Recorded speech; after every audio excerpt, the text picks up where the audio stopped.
If you want to learn how to tapestry crochet, let me help you. Getting straight to the point, get your grid and grab the colors that you need. You're going to start by counting the number of pixels that go across your grid. Chain that same number plus 1.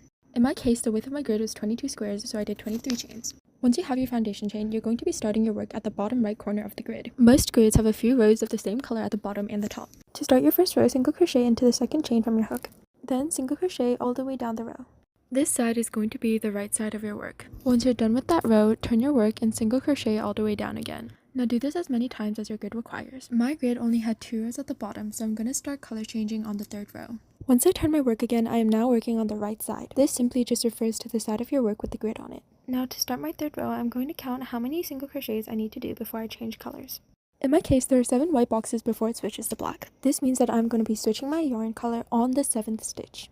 Once you're on that last stitch, take your next yarn color and lean it against the back of your work. Yarn over with the new color and pull through to finish that stitch. Now single crochet as many as you need to with that new color.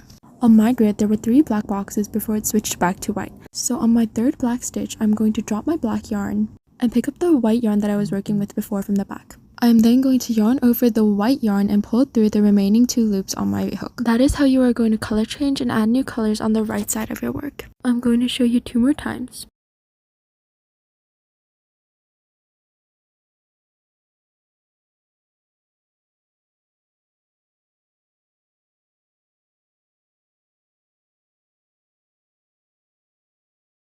Once you are done working a row on the right side of your project, turn your work. You are now working on the wrong side. This simply just means this is the back of your project.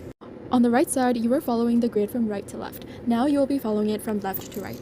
We are going to start this row just like we started our last row. On my grid, I need to make 4 white stitches before I change color. Now on that 4th stitch, we are going to do something slightly different to change color. Once you pull up a loop and you have 2 loops on your hook, drop the 2nd loop. Then wrap your hook behind your working yarn and insert your hook back into that 2nd loop that we dropped earlier. I can now drop that white yarn and drag my black yarn over to finish the stitch.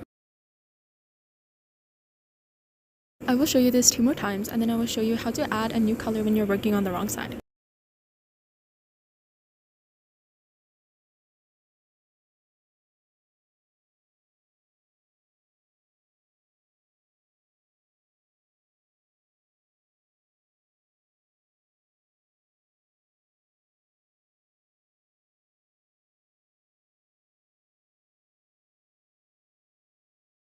To add a new color, we are going to start the stitch just like we did before. Once you have dropped that yarn in between the 2 loops on your hook, grab the new color of yarn. You are now going to lean it on the same side we're working on and yarn over and pull through to switch colors. And there you have it. That is everything you need to know to be able to do tapestry crochet. Just a few pointers before I leave you to do your own. It is completely